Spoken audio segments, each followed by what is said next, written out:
It started with a text, which was kind of an incredible moment. I was coming out of a book party, and I had seen my agent there, and I looked down at my phone. I was in an elevator, actually, and he sent me a text and said, "How would you like to work on a book with Tina Turner?" And I thought, oh, let me think about that for 1 second. And, I texted him back and said, of course I'm interested. And it started there, and it took a few months to get the project in place. But she was apparently in a state of mind where she really wanted to update her story Uh-huh. because it was frozen in time. Everything was still about Tina and Ike and what's love got to do with it. And it occurred to her that she had this whole lifetime beyond that. And after years of wanting to keep things private, she really wanted to tell the world, look, I'm a different person. I'm in a different place. I'm happy. And so she really wanted to tell this part of the story and wanted someone to help her with it. And I was more than happy to do that.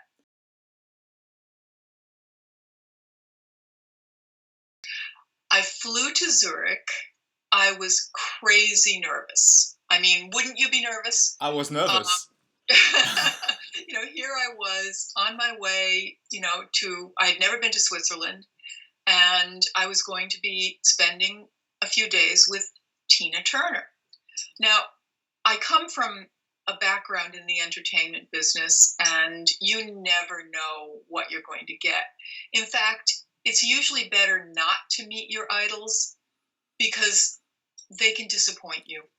It can be exactly the opposite of what you hope and expect, and what you think the moment will be like. Can I tell you, Tina is somebody who's better than you imagine, and you imagine pretty wonderful things. I flew in. I actually met Dominik at the airport because we were going to be going together. And we went over to her castle, and the gates opened, and we pulled up to this incredible house on Lake Zurich. And the doors open. There's this amazing scene, the scent of a beautiful candle, flowers everywhere. It was Christmas, right before Christmas. So there were Christmas decorations, and we walked in and we sat down, and then in walks Tina. And she's warm, she's lovely, she's funny. All she cares about is, what do I need? Do I need coffee? Do I need something to drink? Am I comfortable in my chair? And I'm thinking, she'll probably be a little frosty, a stranger coming into her house. It will take her time to warm up. Not at all. We went from 0 to 100, immediately dove into the conversation, and she was just a total delight. It was everything that I hoped it would be. There's a wisdom that comes out of her. There's, I don't know, a kind of an innocence. There's no diva, none, not for 1 second. You really get the impression that if you asked for something or needed something, she would be up on her feet, getting it, doing it, making it possible. There's no pretense to her. There's great, great humility. I cannot tell you how many times, even in the beginning of our conversation, she was saying things like, well, I don't know why anybody is interested in my story. And you want to say, are you kidding? Why wouldn't they be interested? She doesn't see things that way. She describes herself, as somebody who was a hard worker, somebody who, just wanted to get the job done, somebody who loved what she calls the people. The people. It's always about the people. The people, of course. Um, when she was on stage, she was doing it for the people. That's it. It's sometimes you just want to snap your fingers and say, "Do you know who you are? Do you know how important you are?" Because this is not what she projects at all. She's just somebody who is happy and happy in the moment. Mm. And there was none of that star stuff going on.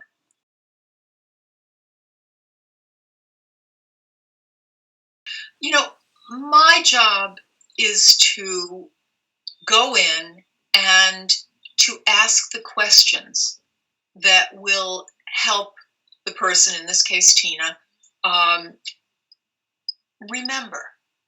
Now, when you're talking about somebody like Tina, you're talking at the time, it was about 78 years worth of memories. Think about it yourself. What do you remember? Some things are top of mind, but sometimes it takes a kind of archaeologist to really help you get into your own head and find those memories and to refine them. And I'll give you a perfect example.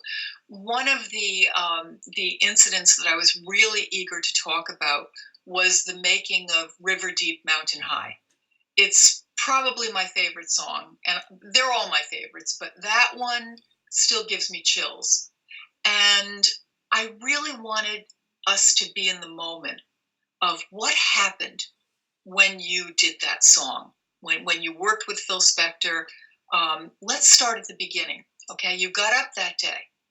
You got dressed. What did you wear? You're going to meet Phil Spector. What did you put on?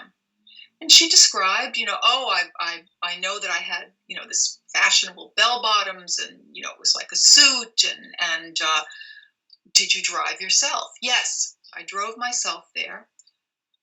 Where was it? It was, and she had to think. It's a buried memory. Oh, he had a house in the Hollywood Hills, and there was a long road that led up to the house, and there were gates, and I got there, and you could see that she was actually reliving and playing it almost like a movie with every question. Did he come to the door? No, I walked in, and there was nobody there, and I heard a parrot. He had a parrot, and the parrot was making noises, and I walked into this big house, and where was Phil? Took a few minutes for Phil to come down. What did he look like? Oh, his hair was wild. And I noticed his feet were bare. These are all details that unless you probe, you don't get them. But when you do get them, it makes a world of difference because it creates this whole wonderful moment and atmosphere. And then she went on to say, he walked over to the piano, he told her to sing the song. She sang it a certain way. He wanted something else. She wasn't even sure what he wanted. She just kept doing it. But somewhere in that process, it unlocked something inside of her. And suddenly she was singing with a voice that she hadn't used before. Now, all of this comes out through questions. And so that's what our process was. I would keep asking the questions. I let her go a little deeper. I didn't mind if it bored her, which it didn't seem to do, but I was probing. And we did this with every topic.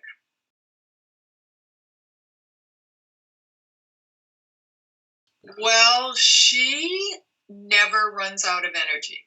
So hours went by. And I noticed that it was getting dark outside, and I thought, this is a woman who, and I knew at the time that she had had some problems with her health, so I assumed she would need to rest, that she would want to take a break, and she'd say, no, I'm doing it. I want to do it. I want to talk. And I think the first day we probably did about 6 to 8 hours of nonstop talking. At which point we broke and made plans to resume the next day and the day after that. And that was a really good, of course, I was taping the whole time. That was a really good foundation. So I was able to go back to New York and process all of this material. It was hours and hours and hours worth of material. Read it, digest it, and then make plans for our next set of interviews. So that's how it worked, basically. And we did that 3 or 4 times in the course of the next few months. And it was a sizable amount of material. The best part about the process was that she's so vibrant that if you're talking about a song, she starts singing it. And you're sitting there and you're thinking, I'm here, Tina's there, she's singing to me. She's singing the song. And that was really incredible.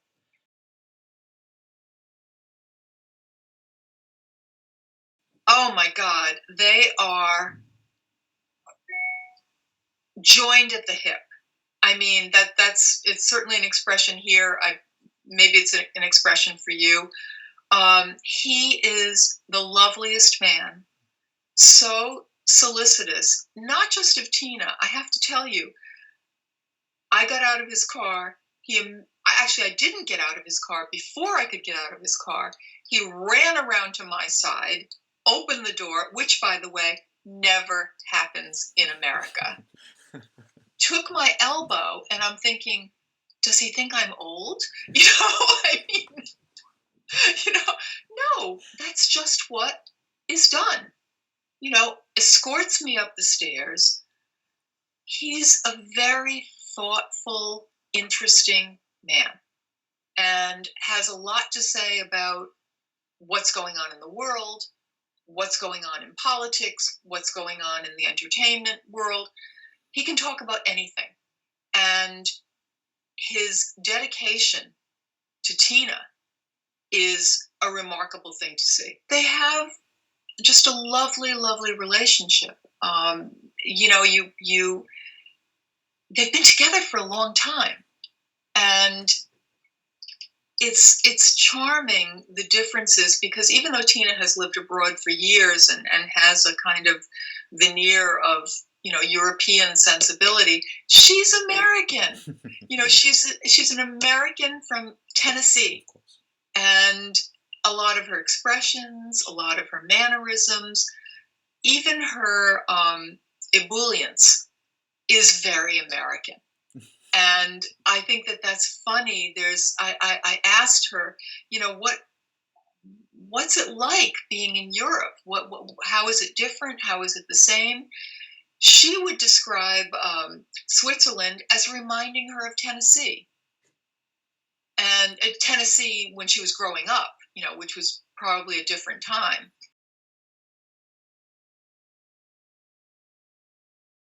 She was very open. It was something that wasn't public yet, so it was among us. But she was very, very open about describing the various things that happened to her and when they happened and how she felt and what the medical treatment was and how that made her feel. And again, first thing she would talk about is how wonderful her doctors were, how lovely the nurses were, how people always went out of their way to make her feel comfortable, to take care of her, always talking about everybody else and what they were doing for her. And Irvin has a very scientific mind. He was very well versed in, what the procedures were and what needed to be done when, and talking to the doctors and how fortunate she was to be in Switzerland, where the medical care, not only was it first rate, but there's a whole other climate in Switzerland of protecting the patient. If Tina had been in New York, there would have been no chance of keeping anything a secret. And the reason for keeping it a secret I found very interesting. Um, you know, she had to focus on care. And if her fans, if they thought that something was wrong, they would have been outside the house, conducting prayer vigils. I mean, they would have been trying to help. And that wouldn't have been helpful at that time.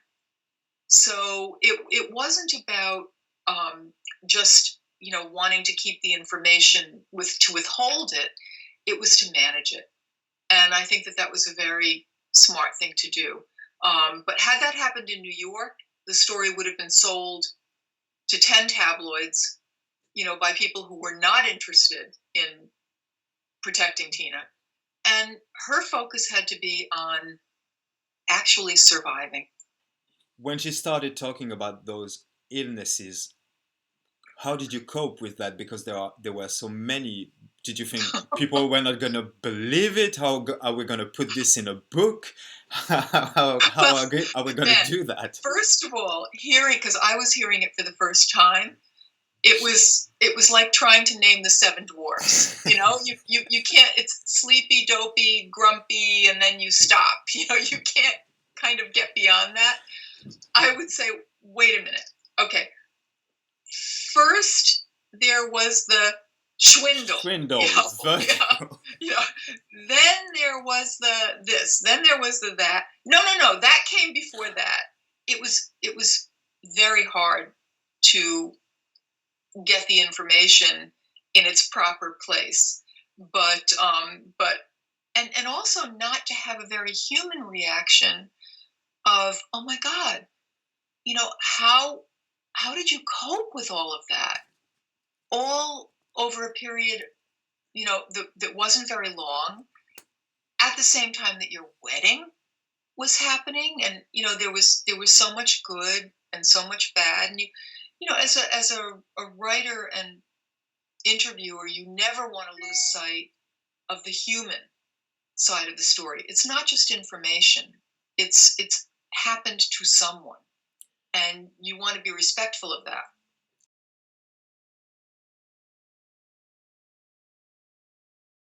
I think she moves on, and she's somebody who focuses on the positive.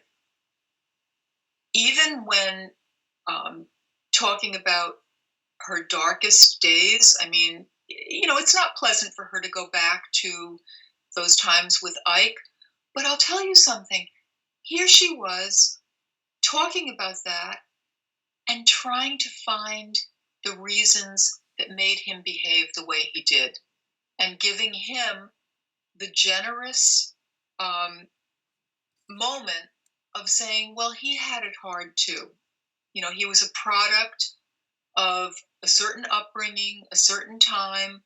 He had his own demons, acknowledging that, and then talking about what happened between them, seeing it as the past, and moving on, and trying to get to the place where, she was in her own rebirth and her own solo career, and just trying to get ahead of it.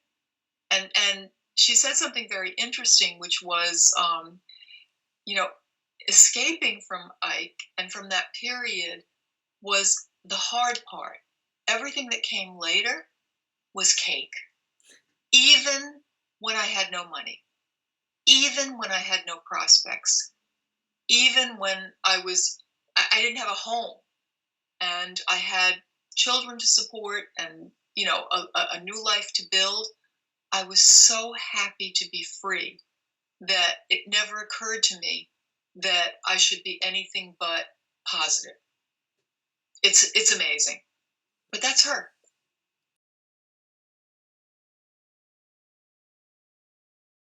She likes to talk about the music, and she's happy to talk about it. I think that the music has several different lives in her long career. First, she was thrilled to be singing it all. when she started with Ike.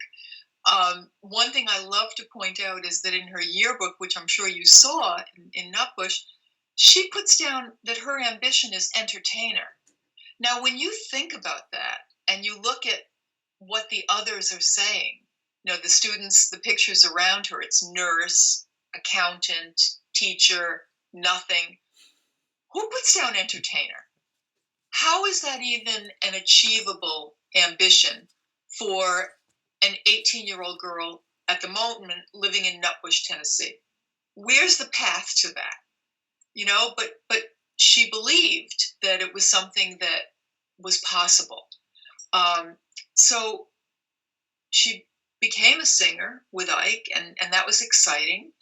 And I think one of the real problems was that she couldn't sing her own way or her own music. And that became increasingly a problem while they were together. She had different ambitions. Once she got out of that relationship, she really wanted to sing rock, and the system wouldn't let her. She was initially stuck in Vegas, cabarets, but she knew what she wanted to do. And it wasn't until, she became, she switched her management, went with Roger. They had a shared vision, and that was the real rebirth. And she loved the music. She loved what she sang. Once, after 1984, when after Private Dancer, when that became, when she really had a say in what she was singing, and her audiences were responding to it. So it became a whole different world.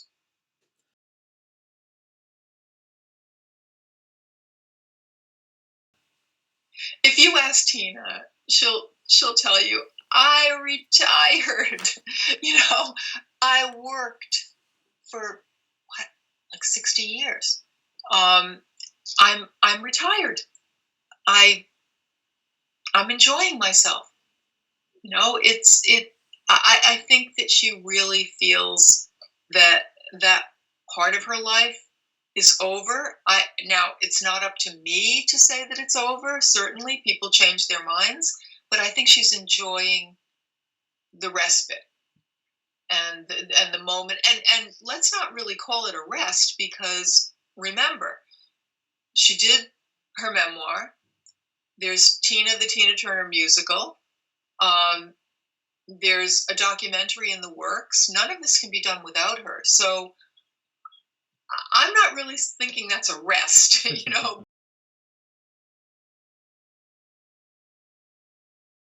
I saw it at the premiere in London.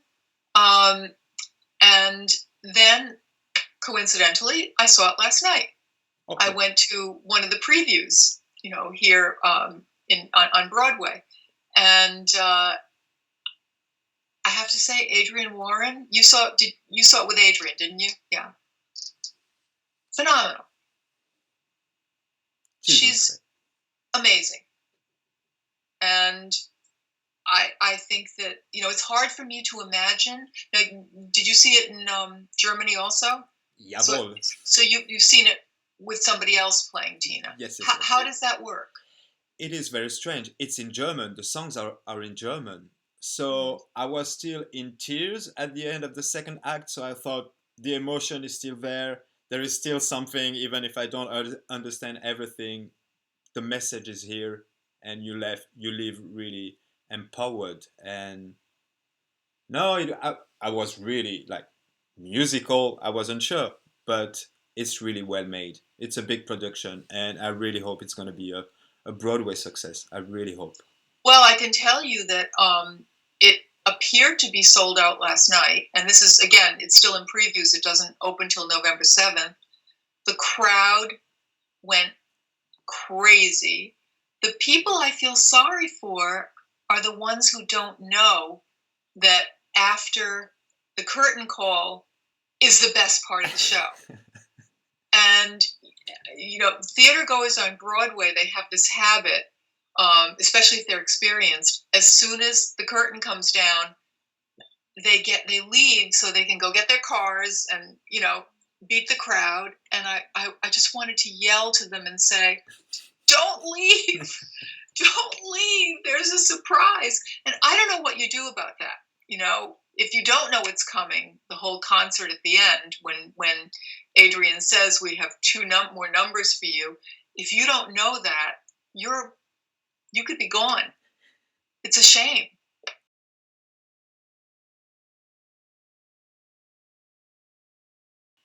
No, that picture, we went to this wonderful restaurant for dinner that is not far from Tina's. And, we had this incredible meal. And I'm happy to say that she enjoys her food, as I do. So I didn't have to pretend that I wasn't interested, in what I was eating the way you normally have to pretend. We had some wine, we had this great meal. And this was at the end of, I guess I had gone, it was in May, I think I had gone after I went to the musical to go over with her what her feelings were sitting in that theater and watching the musical. And, how it was different from What's Love Got to Do with It, which she never actually saw, as you know. And so we spent a lovely couple of days together and then went out for this dinner. And then I was sad because I knew, there were no more interviews. I have nothing but great affection for her and I was going to miss her. So we took a picture.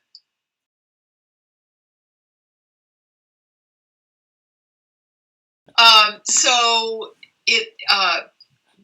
there's a wonderful designer in New York who does these T-shirts and sweatshirts with a place and then or nowhere. And I told him that I was going to, visit Tina. And so he made a one-time Nutbush Or Nowhere shirt for her. And this is the kind of person she is. I brought it to her the first time that I was meeting her. And you know how many gifts somebody like Tina gets, and probably most of them she has no use for, never uses. I came back the next day to interview her, and she comes walking down the stairs, and she's wearing the shirt. Now, she will probably never put it on again. But the fact that she put it on for me, was, I thought, the most gracious thing. That's who she is. It's all about you. It's about making you happy. And she put it on, and she said, and then later we took a picture, and I thought, she is just one in a million. Who does that?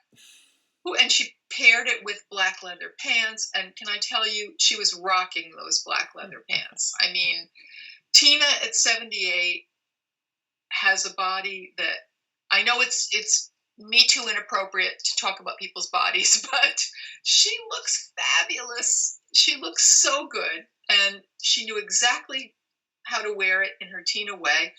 But the most important thing to come out of that picture is she did it for me. She put it on to acknowledge that she had gotten a gift. And I think that just underscores her generosity of spirit and her politesse and just, the way that she interacts with the world. It's all about you.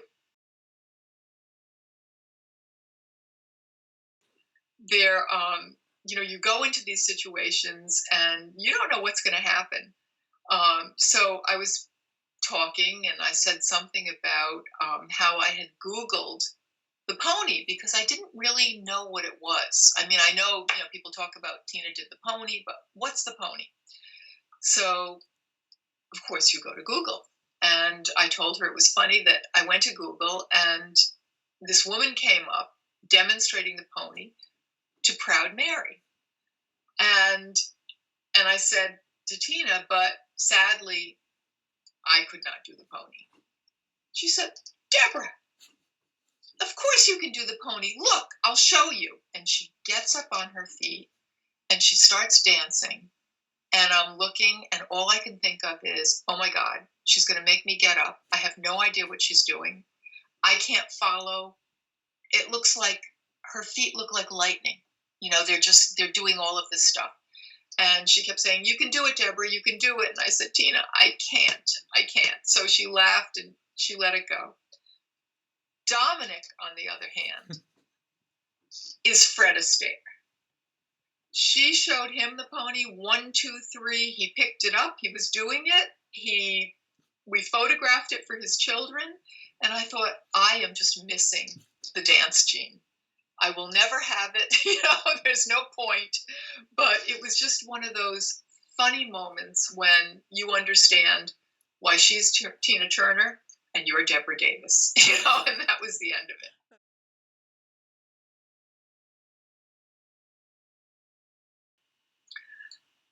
Acceptance, humility, generosity, always be in the moment with the person you're with. Don't pay attention to the noise, that comes from the outside world. Be where you are. And she also really inspired me to be more spiritual. And spirituality takes many different forms. Tina will tell you that she was spiritual when she was a child and she went to church. She was spiritual when she expressed the emotion of a song, when she became a Buddhist and started chanting and saw larger meaning in life. I mean, she really made me want to focus more on who I wanted to be, on what I was letting into my life. She's somebody who, she focuses on what's important. And I think that's a really, really hard thing to do in life. We get so caught up in the stupid stuff. And she made me want to be more purposeful.